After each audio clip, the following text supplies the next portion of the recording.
민수기 16장 16절에서 35절입니다. 이에 고라에게 이르되 너와 너의 온 무리는 아론과 함께 내일 여호와 앞으로 나오되 너희는 제각기 향로를 들고 그 위에 향을 얹고 각 사람이 그 향로를 여호와 앞으로 가져오라. 향로는 모두 250개라. 너와 아론도 각각 향로를 가지고 올지니라. 그들이 제각기 향로를 가져다가 불을 담고 향을 그 위에 얹고 모세와 아론과 더불어 회막문에 서니라. 돌아가 온 회중을 회막문에 모아놓고 그 두 사람을 대적하려 하니 여호와의 영광이 온 회중에게 나타나시니라. 여호와께서 모세와 아론에게 말씀하여 이르시되 너희는 이 회중에게서 떠나 내가 사십년에 그들을 멸하려 하노라. 그 두 사람이 엎드려 이르되 하나님이여 모든 육체의 생명이 하나님이여 한 사람이 범죄하였거늘 온 회중에게 진노하시나이까. 여호와께서 모세에게 말씀하여 이르시되 회중에게 명령하여 이르기를 너희는 고라와 다단과 아비람의 장막 사방에서 떠나라 하라. 모세가 일어나 다단과 아비람에게 가니 이스라엘 장로들이 따르라. 모세가 회중에게 말하여 이르되 이 악인들의 장막에서 떠나고 그들의 물건은 아무것도 만지지 말라. 그들의 모든 죄 중에서 너희도 멸망할까 두려워하노라 하매 우리가 고라와 다단과 아비람의 장막 사방을 떠나고 다단과 아비람은 그들의 처자와 유아들과 함께 나와서 자기 장막 문에 서니라. 모세가 이르되 여호와께서 나를 보내사 이 모든 일을 행하게 하신 것이요 나의 임의로 함이 아닌 줄을 이 일로 말미암아 알리라. 곧 이 사람들의 죽음이 모든 사람과 같고 그들이 당하는 벌이 모든 사람이 당하는 벌과 같으면 여호와께서 나를 보내심이 아니거니와. 만일 여호와께서 세일을 행하사 땅에 입을 열어 이 사람들과 그들의 모든 소유물을 삼켜 산처로 수월에 빠지게 하시면 이 사람들이 과연 여호와를 멸시한 것인 줄을 너희가 알리라. 그가 이 모든 말을 마치자마자 그들이 섰던 땅바닥이 갈라지니라. 땅이 그 입을 열어 그들과 그들의 집과 고라에게 속한 모든 사람과 그들의 재물을 삼키매 그들과 그의 모든 재물이 산채로 수월에 빠지며 땅이 그 위에 덮이니 그들이 회중 가운데서 망하니라. 그 주위에 있는 온 이스라엘이 그들의 부르짖음을 듣고 도망하며 이르되 땅이 우리도 삼킬까 두렵다 하고 여호와께로부터 불이 나와서 분양하는 250명을 불살랐더라. 아멘. 구약 성경의 기록을 보면 이렇게 되어 있습니다. 예수님이 이 모든 말씀은 나를 가리켜 기록했다고 그랬습니다. 그 말은 무슨 말이냐면 예수님 자신이 자신을 가르치는데 구약을 교과서로 썼다는 얘기입니다. 구약을 펴서 예수님 오기 전에 예수님에 대하여 하나님이 기록한 구약 성경을 펴서 자기 자신에 대한 교과목 예수 그리스도를 구약 성경을 통하여 가르쳤다는 말입니다. 그런데 그 일부 중에 무엇이냐면 잘 보십시오. 예수님의 십자가만 얘기했다는 게 아니고 예수를 믿는 자의 도리와 따름에 관하여 말씀합니다. 예수 믿는 자가 배도하는 문제에 대하여도 다루고 있습니다. 그래서 오늘 이 말씀이 예수님을 따다가 배도하는 무리들에게도 충분히 경고의 말씀이 된다는 것. 예수를 어떻게 따를 것이냐, 우리가 무엇을 주의해야 될 것이냐, 만일에 예수 따름을 중단하거나 예수를 거역하는 자가 되면 어떤 형벌을 받을 것이냐에 대하여 정말 주의 깊게 듣고 스스로에게 큰 경고로 삼아야 되는 말씀입니다. 모세가 고라에게 말했습니다. 너와 너의 온 무리는 아론과 함께 내일 여호와 앞으로 나오라 그랬습니다. 자, 아론의 제사장직을 요구했기 때문에 그러면 확인을 받자. 하나님 앞에 방식은 한번 말했지만 이제 두 번째 말하는 거예요. 향로를 들고 와라 그랬어요. 여기서 따르는 무리가 누구냐면 250명의 제사장직을 탐내는 사람들입니다. 제각기 향로를 들고 그 위에 향을 얹고 각 사람이 그 향로를 여호와 앞으로 가져오라. 향로는 모두 250개라. 너와 아론도 각각 향로를 가지고 올지니라. 자, 총 257명이 되겠죠. 향로는 원래 제사장이 사용하는 고유한 성구입니다. 다른 사람이 쓰는 게 아니고 제사장만 쓰는 겁니다. 그런데 여러분, 어떻게 하루아침에 250개를 마련할 수 있을까요? 비청으로 250개를 갖고 있었습니까? 아니죠. 이들이 갖고 있는 겁니다. 어떻게 이 향로를 가지고 있을 수 있냐? 성막이 세워지기 전에 혹 각 가정에서 혹은 각 집안에서 하나님 앞에 뭔가 제사를 할 때에 사용했던 물건일 가능성이 큽니다. 왜냐하면 하루아침에 만들 수는 없으니까. 아니면 향로로 쓸만한 것을 가지고 와라, 이렇게 받아들일 수도 있습니다. 그러면 적어도 집에서 뭐랄까요, 우리 화롯불 같이 쓰던 거라도, 그건 너무 좀 무겁긴 하지만 뭐 우리하고 똑같이, 우리 조상과 똑같지는 않죠. 하여튼 향로로 쓸만한 것들을 챙겨가지고 가져와서 하나님 앞에 서라, 이렇게 했습니다. 적어도 이것은 노시였을 겁니다. 왜냐하면 나중에 이걸 쳐서 번제단을 감싸는 일을 하기 때문에 번제단은 노수로 감싸야 돼 있거든요. 노시였을 겁니다. 자, 이 사람들이 제각기 향로를 가져다가 불을 담고 향을 그 위에 얹고 모세와 아론과 더불어 회막문에 섰습니다. 향도 원래는 아무거나 쓰면 안 되거든요. 일단 모세가 이걸 나눠줬을 리는 없죠. 제사장이 쓰는 걸 나눠줬겠습니까? 아니죠. 나름대로 준비해 오는 겁니다. 왜요? 하나님 앞에 인증받는 시간이니까 모양을 똑같이 해서 오라는 얘기입니다. 그런데 이 중요한 게 있습니다. 아론도 더불어 섰습니다. 아론은 이미 제사장이죠. 지금 중요한 거는 이 사람들도 제사장 직분을 받을 것이냐 못 받는 게 문제인지, 아론은 이미 받았기 때문에 재검증이 필요 없습니다. 그런데요, 내가 너희들 말 맞다나 다시 확인을 받겠다고 자기를 낮추는 겁니다. 안 해도 되는 겁니다. 어떻게 하면 이 백성을 돌이킬 수 있을까? 여러분, 악인은요 가만 보면 진짜 악하고요, 선인은 계속 보면 선이 계속 보입니다. 모세 아론은 옛날에 그렇게 훌륭한 사람들은 아니었어요. 그런데 하나님 앞에 가까이 나갈수록 사람이 바뀌는 거 보세요. 나이 80이 넘은 사람들인데 지금 이쯤 되면 거의 뭐 90, 100살 됐다고 봐야죠. 그런데도 보세요. 모세의 신앙 성장과 아론의 신앙 성숙이 보입니까? 안 보입니까? 보이죠. 보입니다. 이 사람들이 조금 있다가 이 무리 앞에서 하나님 앞에 또 기도하고 엎드립니다. 똑같이. 자, 같이 회막문에 섰습니다. 스스로 낮추어서 공정한 재판을 한번 받아보겠다. 나도. 그렇게 해서 이 사람들이 회막문에 섰는데, 회막문이라는 것은 성막이죠. 그러니까 250명과 아론과 고라는 회막문에 서 있습니다. 그럼 나머지 일당은 어디로 모였을까요? 예, 좀 있으면 뒤에 보면 나오죠. 그들의 장막 옆에 있었다고 그랬습니다. 물론 이거 구경하러 사람들 많이 모였지 않겠습니까? 그리고 거리가 매우 멀지 않습니다. 뭐 구와 구, 도시와 도시 사이가 아닙니다. 천막 몇 개 지나면 제사장 혹은 레위 자손 사는 지역, 또 천막 몇 개 지나면 저기는 르우벤 지파 사는 지역, 그렇게 돼 있습니다. 자, 고라가 19절에 보세요. 일단의 무리를 데리고 왔습니다. 그 뒷날 아침에 온 회중을 회막문에 모아놓고 그 두 사람을 대적하려 하매 그랬습니다. 고라의 영향력이 얼마나 컸는지요. 그동안 왜 모세가 이걸 몰랐을까요? 참 은밀하고 놀라운 사건이 아닐 수가 없습니다. 온 회중이 모였는데 이 중에는 구경꾼도 있겠지만 고라에게 마음이 합한 사람도 엄청나게 많습니다. 그렇다면 고라는 지금 자신만만했다는 얘기입니다. 오늘 그걸 해보자. 레위 즉 아론이 질 것이고 우리가 이길 것이다. 그러니까 이 사람들의 믿음이 얼마나 좋은가 보세요.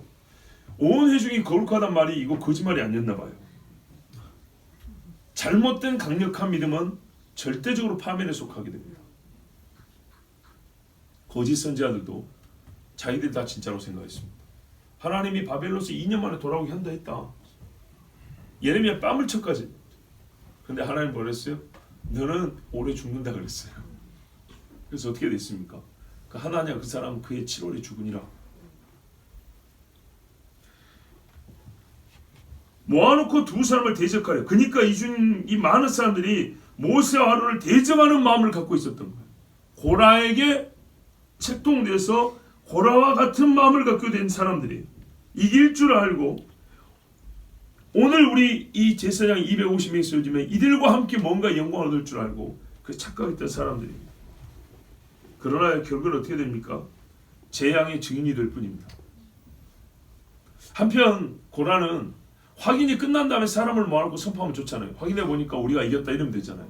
근데 이 현장에 끌어모은 건 자신도 있었다는 얘기지만 어떤 면에서는요, 이 사람들의 힘으로, 이 무리의 힘으로 뭔가가 좀 될 것 같은, 사람의 기분이라는 건 그런 거잖아요. 막 고라고 외치면 하나님도 들어줄 것 같고, 대중의 환호와 함성이 생명을 보장하지 않습니다. 이때 여호와의 영광이 온 회중에 나타났답니다. 이 영광이 언제 나타나냐면 14장에 보면 그 가나안 땅을 암평하고 돌아가자 막 그러지 않습니까? 그때 여호수아와 갈렙이 옷을 찢으면서 아니다, 우리 가나안에 들어간다 했죠. 그랬더니 회중들이 돌을 들어 쳐 죽이려고 그랬다 했어요. 그걸 막을 방법이 없는데 하나님의 영광이 확 나타나니까 이 백성들이 두려워서 돌을 놓게 되었습니다. 자, 요 영광을 지금 하나님이 다시 보여줬습니다. 성막 안에, 지성소 안에 있던 하나님의 영광이 밖으로 훅 나와서 백성들 앞에서 확 드러난 거예요. 그랬더니 이 사람들이 어떻게 했을까요? 두려웠겠죠. 두려우니까 조금 있다 모세 말을 듣습니다. 무슨 말입니까? 너희는 안 죽으려면 떠나라 그랬죠. 뭔 헛소리냐, 죽기는 누가 주고 이래야 되는데 영광의 영광이 나타나고 옛적에 본 적이 있잖아요. 몇 번 봤죠. 그러니까는 두려움에 사로잡혀서 떠납니다. 그러면 고라와 그 일당도 두려워서 회개했으면 되는데 이 완악한 마음은요, 끝까지 회개하지 않습니다. 요한계시록에도 보면 막 산이 넘어지고 벼락이 때리고 불이 붙고 해도 그들이 우상 숭배하고 회개하지 아니하더라. 너희는 이 회중에서 떠나라. 내가 순식간에 그들을 멸하려 하노라. 하나님이 영광을 확 보여주면서 백성들이 이제 막 뭔가 막 술렁술렁거리고 두려워했을 때 모세와 아론에게만 말씀했어요. 나와라, 다 죽여버린다. 얼마나 분노했는지 오전에 말씀드렸죠. 죄인의 길에 서지 말고. 네. 여러분, 악인의 모의에 가담하지 말라고 자문에도 말합니다. 이 회중들이 참 잘못된 짓을 했죠. 그리고 하나님이 뭐래요? 살려면 떠나라 그러죠. 하나님의 원래 계획은 모세와 아론만 살리고 다 죽여버리는 거였어요. 그래서 모세와 아론에게만 말해줬어요. 비켜라. 네가 비키면 얘들은 다 죽일 것이다. 그랬더니 그 두 사람이 엎드려 이르되, 여러분 모세는 알고 있습니다. 40년 안에 이 사람들 다 죽는다는 거 압니다. 네, 여러분, 이거는 아니다가 아니고요, 오늘은 아닙니다. 이 사람들이 차근차근 죽어야지. 오늘 한날에 다 죽어버리면, 여러분 그거 아세요? 오늘 죽어버릴 이 사람들이 있어도 자식들이 태어납니다. 그렇죠? 이 사람들이 10년 있다 죽으면 10년 동안 자식들을 낳습니다. 20년 있다 죽으면 20년 안에 손자도 봅니다. 하나님의 백성의 수가 확 줄어버리게 돼 있어요. 장차 일어날 세대를 잃게 되어버립니다. 결국에는 이 사람들 광야에서 다 죽습니다. 정해진 겁니다. 하나님이 광야에서 다 죽인다 했어요. 그렇지만 이렇게 한꺼번에 몰살시키면 하나님 이 백성이요 끝나버립니다. 살려주십시오. 그리고 많은 사람이 죽는 이 끔찍한 일을 보고 싶지 않았어요. 모세는 그래서 엎드린 자라고 그랬죠. 엎드렸어요. 하나님이여, 모든 육체의 생명의 하나님이여, 지금 죽이려고 하니까 육체의 생명을 주장하시는 하나님, 우리에게 영을 주신 하나님, 모든 영혼의 하나님이라고도 말씀한 적이 있어요. 살려달라고 이렇게 부른 겁니다. 한 사람이 범죄의 건을 온 회중에게 진노하시나이까. 태도를 보십시오. 선한 사람은 계속 선해. 지금 자기 죽이겠다고 한 사람, 몰아내겠다고 한 사람들 아닙니까? 그런데 모세는 여기에 또 이 사람들의 중보 기도합니다. 소돔과 고모라를 보십시오. 아브라함이 롯을 살리려고 뭐라고 하죠? 의인 10명이 있으면 하는 거 어찌 하시렵니까? 공의를 행하시는 이가 의인과 악인을 함께 멸하심이 옳으니까 똑같이 말하죠. 의로운 자는요 말이 같아요. 하나님, 한 사람이, 사실은 물론 한 사람은 아니지만 소수가 잘못했는데 다 죽이시렵니까? 사실은 하나님의 판단이 맞아요. 다 따라왔잖아요. 따라오면 다 죽인다는 얘기예요. 그런데 이렇게 말한 이유는 긍휼을 베풀어 달라는 거예요. 하나님의 판단이 틀렸으니까 내 판단이 옳다는 얘기 아니고 하나님의 판단이 맞습니다. 다 죽어야 됩니다. 그런데 긍휼을 베푸사 살려주십시오라고 구한 겁니다. 그때 여호와께서 모세에게 다시 말씀합니다. 회중에게 명령하여 이르기를 너희는 고라와 다단과 아비람의 장막 사바에서 떠나라 그랬습니다. 예, 들어주신 거죠. 다 죽이지는 않는다. 고라와 다단과 아비람 그리고 거기서 떠나자고 붙어있는 자, 내가 이렇게까지 말했는데도 끝까지 붙어있는 자들만 오늘 죽일 것이다. 이렇게 하나님 말씀한 겁니다.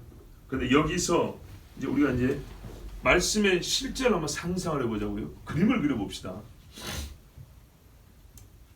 장정만 60만이에요. 장정 기준으로 했을 때 사방으로 나누면 15만이잖아요. 남쪽에 있었어요. 남쪽에 15만 명이 남자만 했을 때 살아요. 그러면 여자와 가족들까지 하면 어림잡아 여러분 뭐 60만 70만이 살았겠죠. 텐트가 얼마나 많았을까요? 그죠? 그리고 성막이 있고 고아자손이 있고 여기 세 지파가 있어요. 그 세 지파 중에 루벤이 들어있어요. 아까 제가 가까운 텐트 몇 개 건너서 있다 했지만은 그 몇 개란 것이 우리가 생각하는 이런 신장로가 아니라는 얘기지만 상당히 거리는 있겠죠. 그러면 고라 장막, 다단 장막, 아비람 장막이 나눠져 있을 때 그 집들도 여러 텐트들 사이사이 있었을 거 아닙니까? 사람들이 모일 수 있습니까? 텐트와 텐트 사이의 길 요만한데 얼마나 많이 모였겠어요? 아, 당선될 줄 알고 고라 텐트에 200명 그 골목에 다단의 텐트 한 200명 또 가 있고 아비람의 텐트에 한 150명 가 있고 이런 식이었을까요? 아니죠. 추정컨대 여러분 같은 구역 안이지만 가깝게 칠 수는 있죠. 고앗 자손의 텐트 경계선과 루벤 자손의 텐트 경계선이 가깝잖아요. 그러면 서로 경계선에 마주보고 치면 이 세 사람 내지 네 사람은 이웃으로 이렇게 붙을 수 있죠.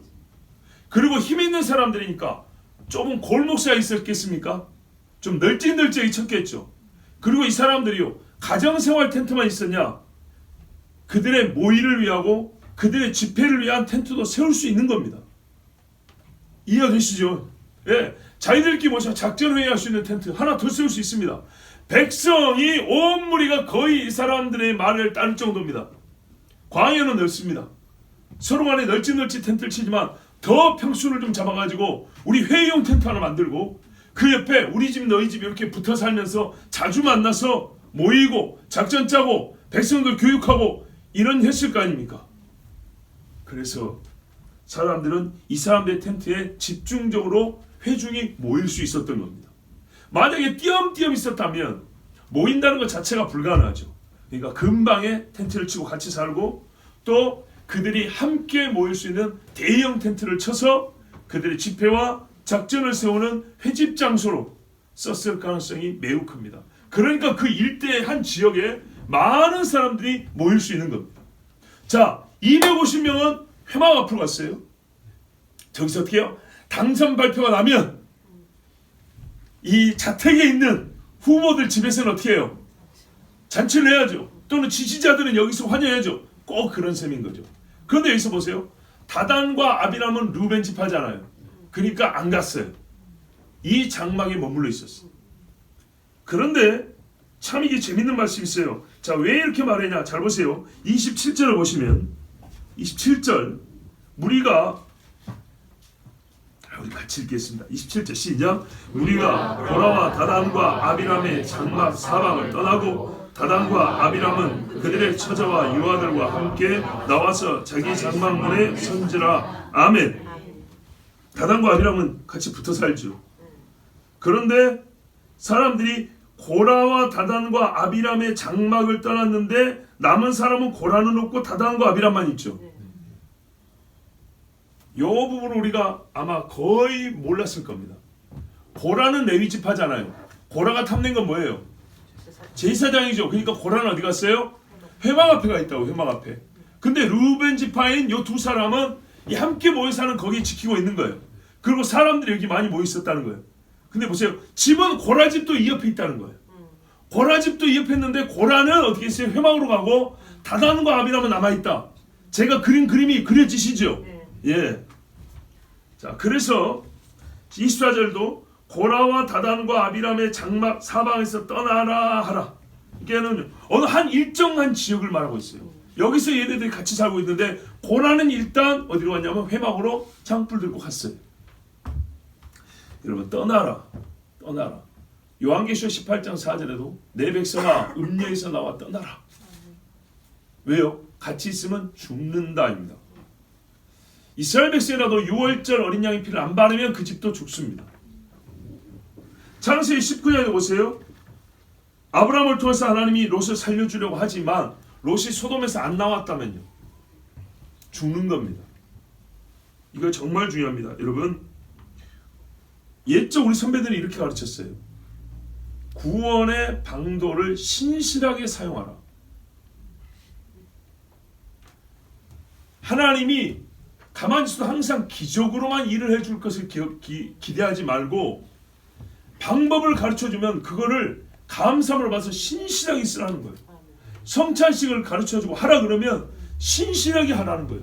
세례를 주라 하면 신실하게 하라는 거예요. 나는 세례 안 받아도 괜찮아 라고 한다든지, 가만히 있으면 어디 하늘에서 와서 물이 쏟아져서 받는 것처럼 생각한다든지 이렇게 하지 말라는 거예요.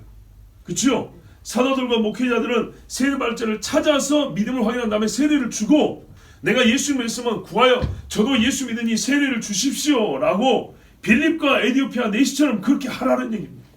베드로가 고넬료 집에서 일어난 것처럼 빌립보 간수와 사도 바울이 했던 것처럼 그렇게 하라는 겁니다. 하나님이 어떻게 했냐면 이 회중을 다 죽인다고 했지만 이제 고라의 핵심 멤버들만 심판한다고 자비를 베풀어 줬어요. 그런데도 불구하고 그러면 하나님의 불이 알아서 피해 가겠네 하고 고라 집 장막 안에 들으시면 어떻게 됩니까? 죽는 겁니다. 이거는 하나님의 심판을, 하나님의 긍휼을 의지하는 게 아니라 하나님의 심판을 우습게 여기는 겁니다. 모세가 이 말씀을 받았어요. 24절에 이미 떠나라 하라는 말은 뭐예요? 하나님께서 모세에게 가르쳐 준 겁니다. 어떻게 죽일지를 가르쳐 준 겁니다. 그냥 봅시오. 하나님의 영이 들어가서 훅 하면서 혼을 빼가버리면 그렇게 죽인 게 아니고 장막에서 떠나라 했잖아요. 그러면 그 장막 사방을 함께 멸한다는 계시를 지금 받은 겁니다. 그래서 이 사람들 살리려고 이쪽에 모여있는 사람들에게 일러주러 모세가 갑니다. 이 25절이죠. 모세가 일어나 다단과 아비람에게로 가니, 마지막 교회입니다. 정말 하나님의 사람들이 이단에 속한 자들도 찾아옵니다. 말해줍니다. 또 교회를 떠난 사람에게도 찾아갑니다. 한두 번 말합니다. 이게 100번이면 돌아오고 101번이면 돌아오고 이런 문제 아니고요. 한두 번 가면 사실 답이 나옵니다. 아비람에 갔어요. 그런데 누가 같이 가냐? 250사람과 이 고라는 회중을 등에 입었지만 이스라엘 장로들이 따랐다 했습니다. 그러니까 이스라엘 장로들 중에는 여기 함께한 사람이 없구만요. 이스라엘 장로 몇 사람입니까? 몇 명입니까? 70명. 이 70명이 모세와 함께 있었어요. 왜 따라갔을까요? 반대로 보면 됩니다. 의인과 함께하고 싶은 사람이고 이날 모세를 지지한다는 표를 끝까지 모세 옆에 있음으로 말미암아 본인들이 누구를 지지하는지, 본인들도 다 하나님의 계시와 은혜로 택함 받은 사람들이잖아요. 본인들의 마음과 뜻이 어디 있는지를 고라 일당에 보여주는 겁니다. 그래서 돌아오게 하고 또 모세에게는 권위와 위엄을 더해주기 위해서 말을 똑같이 하더라도 혼자 와서 아무도 따라온 사람 없고 그러면 어떻게 해요? 벌써 버림받았네 이랬을 거 아니에요. 근데 70명의 장로가 위엄 있게 와서 모세 뒤에 딱 서고 있는데 거기서 모세가 말을 할 때 여러분 이 무리에게는 훨씬 더 권위 있고 위엄 있게 들렸겠죠. 더욱 이들이 돌이킬 수 있는 기회를 주고자 하면서 모세가 회중에 말했답니다. 갔더니 많은 거예요. 사람들이 골목 수준의 이 집을 지어놓고 사는 게 아니었어요. 텐트지만 상당히 넓은 땅에 이것들이 찾아오고 있었던 거예요. 이 악인들의 장막에서 떠나고 보세요. 한 장소에서 말했는데 악인들의 장막 그랬죠. 그러니까 가까운 데 있었다는 얘기죠. 그들의 물건 아무것도 만지지 말라. 그들의 모든 죄 중에서 너희도 멸망할까 두려워하노라 하며 다 가르쳐 줬어요. 장막, 물건까지도 다 하면 같이 죽는다. 그들의 죄가 이 모든 곳에 있어 하나님이 다 멸하기로 작정했으니 살고자 한다면 죄하고는 절대 접촉을 하지 말라 그랬어요. 아멘. 여러분 잘 드세요. 죄하고는 접촉하지 마라. 떠나라 그랬어요. 악인의 장막에서 첫날보다 여호와의 궁전에서 한 날이나 한 나이다. 죄인의 길에 서지 말고 오만한 자의 자리에 앉지 마라 그랬죠. 그래서 나오라는 거예요. 적극적으로. 그랬더니 이 사람들이 말을 들어요. 이건 놀랍지 않습니까? 가장 놀라운 부분이 이 부분이에요.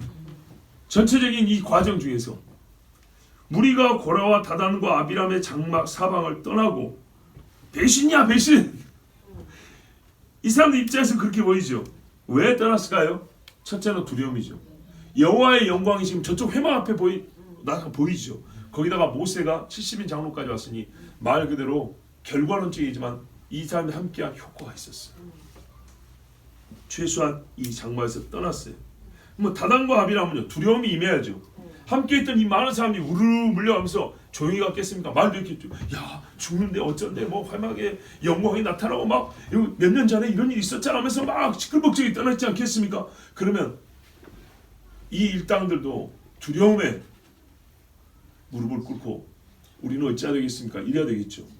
아니 베드로가 설교할 때 예루살렘에서 예수님 죽인 무리들은 형제들아 우리가 어찌하고 그랬잖아요. 거기서 그 한마디면 삽니다. 근데 이 사람들 하는 거 보세요. 갈 테면 가라는 식입니다. 다단과 아비람은 그들의 처자와 유아들과 함께 나와서 자기 장막문에 선지라. 그래 너희는 가. 우리는 당당히 맞설 테니까. 그래 끝내 누가 있나 보자 하고 난 혼자 남은 때 식구들 다 데리고 나왔다는 거예요.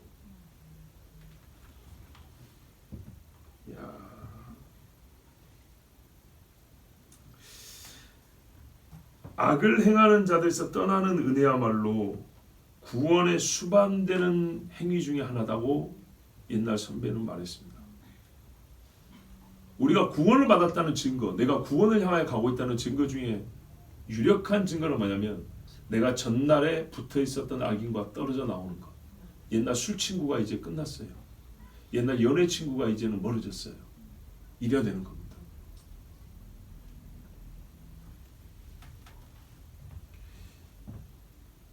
그런데 여기서 여러분 참 성경 말씀이 정확한 게 로마서에 보면 그들이 마음에 하나님 두기를 싫어하며 하나님께서 그 상실한 마음대로 내버려 두사 악을 행하게 하셨으니 내버려 두면 이렇게 됩니다. 다단과 아비람은 하나님이 멸하기로 작정된 자들이라고 그랬죠. 그래서요 이 사람들은 지금 소위 세상 말로 전세가 역전되고 있잖아요. 하나님도 모세 편인 것 같고 백성도 모세 말을 듣는 어떻게 공들여서 뺏은 마음인데 이 마음들이 지금 흔들리고 있잖아요. 그러면 두려워야 되는데 전혀 두려워하지 않고 저 250명도 그대로 서 있습니다.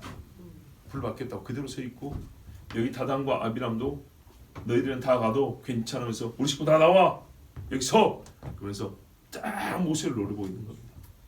그 상실한 마음대로 내버려 두자. 이제 안타까운 일은 뭐냐면요. 유아들입니다. 원문에 있겠죠. 우리 처자라고 되어 있는데 이렇게 되면 그냥 보통 우리는 처에 관심이 집중됩니다. 자아가 있습니다. 무슨 말이냐면 어느 정도 말귀를 알아먹는 자식들 그리고 깐난애기들까지 그렇겠죠. 옛날 대가족 사회인데 요 사람들도 되면 할아버지들이잖아요. 여러분 여기서 우리가 유아들의 구원 문제를 논하는 데 있어서 굉장히 중요한 답을 얻습니다. 깐난 애들이 죽으면 어디 가느냐. 예수 믿는 집안에서 잘 자란 아이 같으면 이런 질문이 안 생기는데 믿지 않는 집안에서 막 태어나고 몇 개월 안 살고 죽은 애들 복중에 있다 죽은 애들 어디 가냐. 옛날에 한때는 어떤 말도 있었냐면 12살 이전까지는 부모 믿은 대로 간다. 성경 어디에도 근거가 없죠. 자기 믿음인데.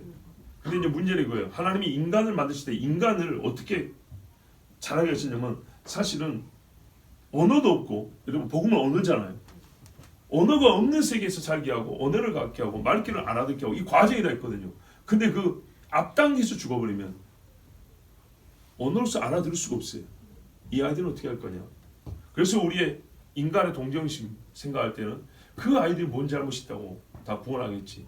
그리고 어떤 이는 이렇게도 간증을 했습니다. 천국 갔더니 납태되어 죽은 아이나 갓난에 죽은 아이들 어떻게 되냐. 유치원에서 아이들 가르치는 좀 천사들이 가르치더라. 뭘? 그냥 구원한 게 아니고 예수 그리스도를 알아야 되기 때문에 아예 귀를 얻지 못하고 죽은 아이들을 예수님 복음을 가르치더라. 이런 이야기가 간증에 들어있습니다. 확인되지 않았지만 솔직히 내 개인적으로는 그럴듯합니다. 그럴듯합니다. 그러나 여러분 이것도 아닙니다. 모든 사람이 원죄를 갖고 태어났다는 알아야 됩니다. 확신할 수는 없습니다. 근데 성경에서 확인해 준 사실 중에 하나가 여기 있습니다. 유아들도 어떻게 했다고? 산채로 수월에 들어갔다. 합니다. 만약에 갓난아기이기 때문에 구원받는다. 어리니까 이렇게 해버리면요. 첫째, 원죄에 대한 해석이 안 되고 설명이 안 되고, 두 번째, 우리가 스스로 언제부터 죄인인가를 특정을 해야 됩니다. 생후 25개월 35초부터 죄인입니까? 엄마한테 눈을 한번 불할 때부터 죄인입니까? 젖을 먹다가 한번 얼굴을 돌리면 그때부터 죄인인가요? 말할 수 없죠. 그냥 죄인입니다. 그러므로 뱃속에서 죽은 아이나 막 태어나지 얼마 전에 죽은 아이의 구원에 대해 사람은 솔직히 말해서 할 말이 없습니다. 하나님이 구원하시든 지옥에 던지시든 우리는 아무 할 말이 없습니다. 그러나 분명한 사실 중에 하나는 여기 기록되어 있습니다. 이 집에 갓난애들이 있었는데 부모가 안고 있는 갓난애들 그대로 같이 들어갔다고 되어 있습니다. 여러분, 영원한 책임이 있습니다. 어릴 때부터 자녀는요 부모를 보고 자라죠. 진짜 중요합니다. 내가 내 아이를 안고 어디에 서느냐. 애기 없고 화투판 가는 엄마도 있어요. 그렇게 되겠습니까? 절대로 안 됩니다.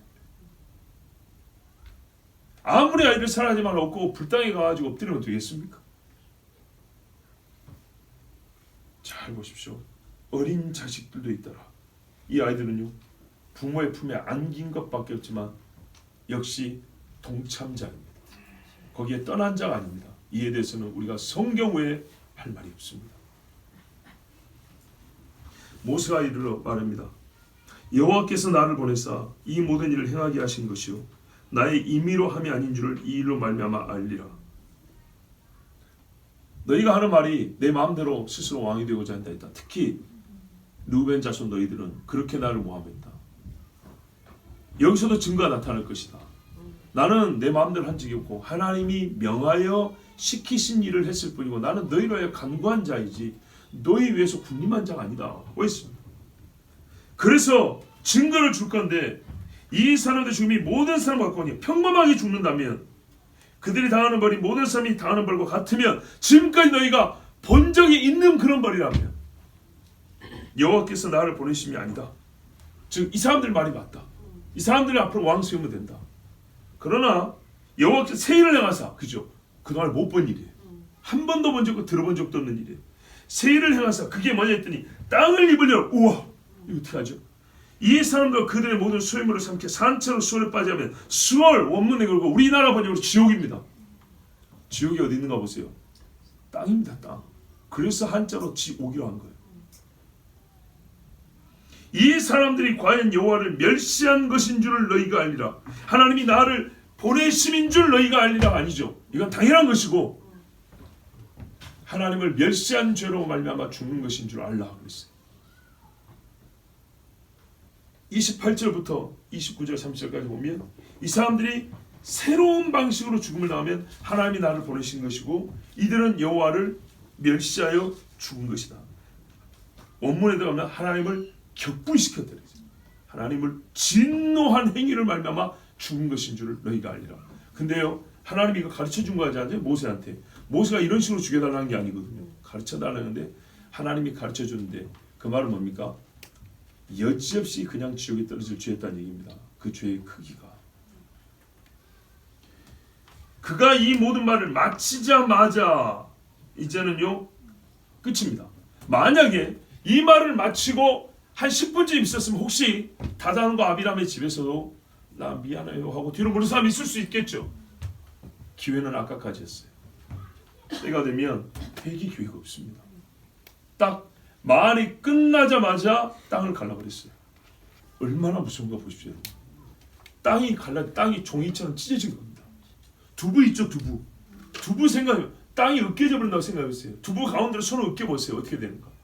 그런데 여러분, 지옥이 어디에 있냐? 땅속 1m 밑에 있냐? 10m요? 보이도 안 해요. 그래서 무저갱이라고 했어요. 바닥이 없는 구루가 왔다 그랬어요. 어제 이 말씀을 묵상하면서 생각을 해봤어요. 이 사람들이 땅이 열려서 떨어질 때 그 공포가 어땠을까? 한없이 말하면 수백 킬로, 수천 킬로를 떨어진다고 생각해보세요. 우리의 상상으로 대략 말이죠. 여기서부터 제주도까지 떨어진다고 생각을 해보세요. 번지 점프하는데 계곡에서 몇십 미터 위에서만 떨어져도, 비행기에서 낙하한다고 떨어져도 얼마나 무섭습니까? 빌딩에서 불이 나서 살겠다고 떨어져도 사람이 그 공포를 이길 수가 없는데, 어마어마하게 먼 그 깊은 속으로 속으로 끝없이 거기에 짐승 울음소리, 가족 울음소리, 애기 울음소리, 오만 물건이 부딪히면서 떨어지는 소리에 끝없이 떨어지는데 거기서 메아리가 올라오는 거예요. 땅이 마주보시면 메아리가 올라올 거 아닙니까? 땅이 막 이렇게 찌그러지고 무너지고 찢어지면서 막 진동할 때 막 소리를 질렀을 거 아닙니까? 그 소리 듣는 것도 사람이 참을 수가 없어요. 무서워서 주변 사람들이. 근데 떨어지면서 그 땅에서 올라오는 그 찢어지는 고통의 소리, 두려움의 소리. 밖에서 서 있던 사람들이 무서워서 벌벌 떨었습니다. 땅이 그 입을 열어 32절에 그들과 그들의 집과 고라에게 속한 모든 사람과 그들의 재물을 삼키매 그들과 그의 모든 재물이 산채로 소에 빠지며, 자꾸 재물하는 거 보니까 이 사람들이 이 일을 위하여 재물도 많이 모았던 모양이에요. 왜요? 사람들의 마음을 얻으려면 뇌물을 써야겠죠. 그리고 여러분 그것도 있죠. 돈이 없는 사람이 일을 하면 성공 가능성을 낮게 보지만, 돈이 많은 사람이 뭔 일을 한다면 성공 가능성을 높게 보는 게 우리 인간의 심리죠. 산채로 수월에 빠지며 땅이 그 위에 덮이니 그들이 회중 가운데서 망하니라. 땅이 다시 덮였어요. 홍해를 보세요. 바닷물이 갈리는 소리 얼마나 컸을까요? 바람이 물을 밀어냈는데 바닷물을 밀어냈어요. 그 바람을 한번 상상을 해보십시오. 엄청난 바람이죠. 동풍인데 확 몰아치는데 물을 막 쳐내더니 저 멀리 밀어가지고요, 못 합치게 계속 물을 붙들고 있는 거예요. 바람이. 사람들은 그 옆에 못 가죠. 날아가 버립니다. 멀리 밀어줬으니까 사람들은 그 바람 영향권 밖에 있는 가운데만 그렇게 건넜겠죠. 이 땅에서 막 멀어지는데 나중에 땅이 다시 후 하더니 빵 다치는 거예요. 흔적도 없이 사라져버렸습니다. 어떻게 됐습니까? 고라와 다단과 아비람 가가 소멸됐습니다. 일족이 없어졌다고요. 성경에 하나님께서 일족을 없애버린 사람이 몇 사람 있습니다. 여로보암, 아합, 이런 사람이 일족을 없앴는데 하루아침에 순식간에 없앤 집은 고라와 다단과 아비람, 이 사람들. 그만큼 이 죄가 큰 것입니다. 가만 냅뒀으면요, 이스라엘 다 죽게 만드는 죄입니다. 아합과 여로보암도 왜 일족을 멸해버렸습니까? 이스라엘의 10지파를 찢어가서 이스라엘로 바알의 입에다가 집어넣은 사람들 아닙니까? 그러니까 하나님이 일족을 없애버렸어요. 그 사람의 이름은 이제 세상에서 지워져 버린 겁니다. 예레미야서에 뭐라 했냐면, 악인의 이름은 하나님의 흙에 기록하며 그랬습니다. 흙에 기록한대요. 그래서 예수님이 현장에서 가늠한 여인을 두고 사람들이 돌로 치려고 하면서 막 어찌할 거냐고 막 따졌죠.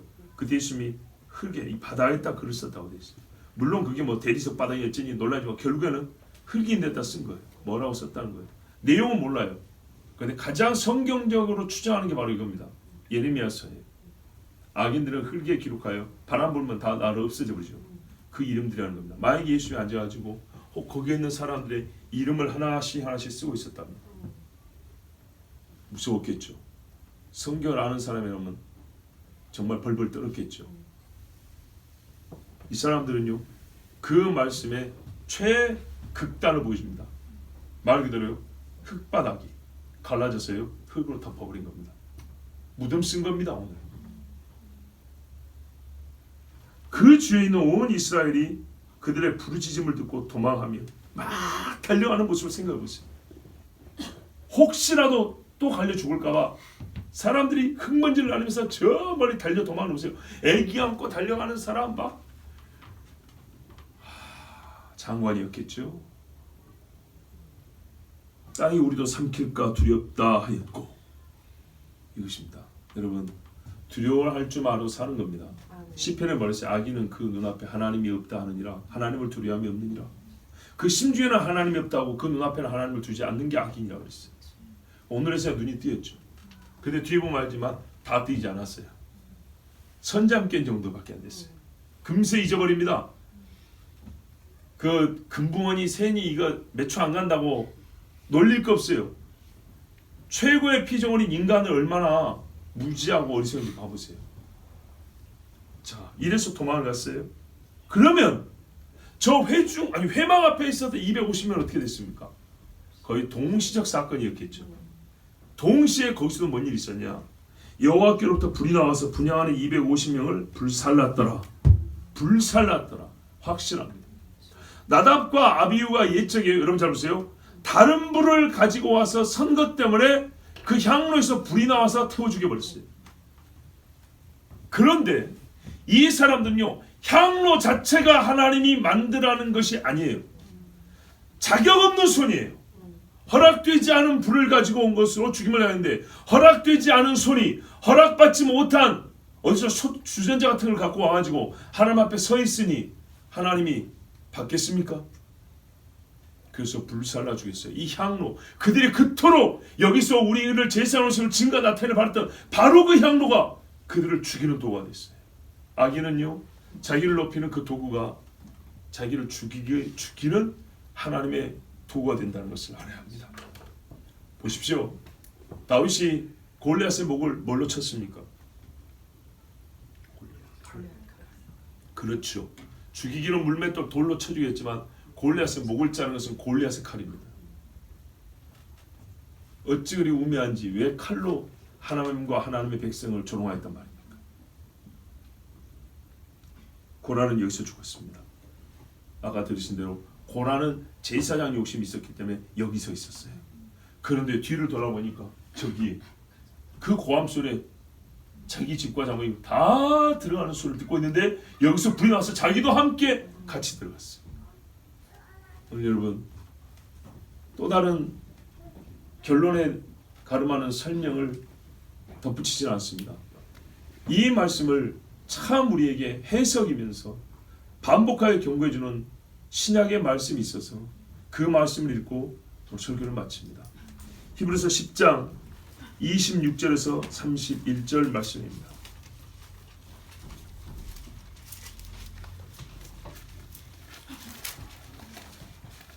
히브리서 10장에 보면 옛적에 이 광야에서 있었던 일을 언급하면서 우리가 어떤 예수에 대한 믿음을 가지고 있어야 할지를 가르쳐줍니다. 먼저 10장의 19절부터 보면 예수의 피를 힘입어 성소에 들어갈 담력을 얻었다 되어 있습니다. 벌써 성소 이야기 나오죠. 그 길은 우리를 위하여 휘장 가운데로 열어놓으신 새롭고 산 길이 휘장은 곧 저의 육체니라. 그런데요, 이 약속을 어떻게 합니까? 붙잡고 끝까지 하나님의 나를 바라봐야 되는데 그렇지 않은 자들, 이 진리의 지식을 받고도 배도하고 버린 자들은 어떻게 되냐? 광야에서도 마찬가지입니다. 성막이라는 짐승의 제사로 대속이라는 하나님의 놀라운 은혜의 방편을 보여주고 할 수 있게 해준데도 불구하고 이를 다 저버린 사람들이 받은 형벌을 보면 우리가 예수를 믿고 예수를 배도하는 죄가 어떤 죄인지를 그 모형으로 알지만 신약에서 다시 한번 경고하여 가르쳐 주셨으니 잘 보십시오. 히브리서 예수 믿는 히브리인들에게 다시 가르쳐 줍니다. 제가 읽겠습니다. 제가 오늘 개역 성경을 가졌으니 그 이해하십시오. 우리가 진리를 아는 지식을 받은 후 진짓 죄를 범한즉 다시 속죄하는 제사가 없고 오직 무서운 마음으로 심판을 기다리는 것과 대적하는 자를 소멸할 맹렬한 불만이 있으리라. 모세의 법을 폐한 자도 두세 증인을 인하여 불쌍히 여김을 받지 못하고 죽었거늘. 오늘 이 말씀 떠오르죠. 하물며 하나님 아들을 밟고 자기를 거룩하게 한 언약의 피를 부정한 것으로 여기고 은혜의 성령을 욕되게 하는 자의 당연히 받을 형벌이 얼마나 더 중하겠느냐 너희는 생각하라. 이 광야에서 하나님의 모든 은혜를 받고도 거역한 자들이 이렇게 죽었다면 참된 피 예수 피를 받고도 거역한 자는 어떤 심판을 받겠느냐. 원수가 없는 것이 내게 있으니 내가 갚으리라 하시고 이날도 하나님이 갚았죠. 또다시 주께서 그의 백성을 심판하리라 말씀하시고 오늘 하나님이 심판했어요. 말씀하신 것을 우리가 아노니 살아계신 하나님의 손에 빠져들어가는 것이 무서울진저. 아멘. 무서울진저. 그러므로 여러분 하나님의 은혜를 헛되이 받지 마시고 헛된 욕심을 부리지 마시고 끝까지 주의 은혜 안에 머물러 계십시오. 아멘. 우리 시간 함께 기도합니다. 아버지 하나님 오늘 우리에게 생명의 복음을 주셔서 감사합니다. 또한 더하여 이 무서운 형벌을 보여주심으로 우리가 그 장막에서 고라의 장막에서 벗어나 도망할 수 있게 해주셔서 감사합니다. 그들은 다 산채로 지옥에 떨어졌습니다. 예 주님, 산채로 하늘로 올라간 엘리야와 꼭 반대로 살았다는 뜻입니다.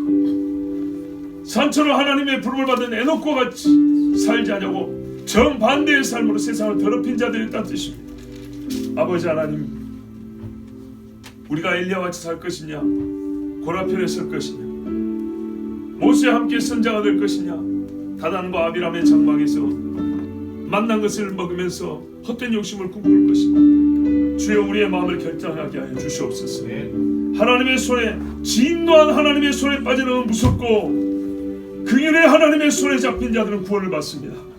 주여 우리가 진노하시는 하나님의 손에 빠져들지 않도록 우리가 받은 은혜를 헛되이 받지 않게 우리의 마음을 붙잡아 주시옵소서. 주여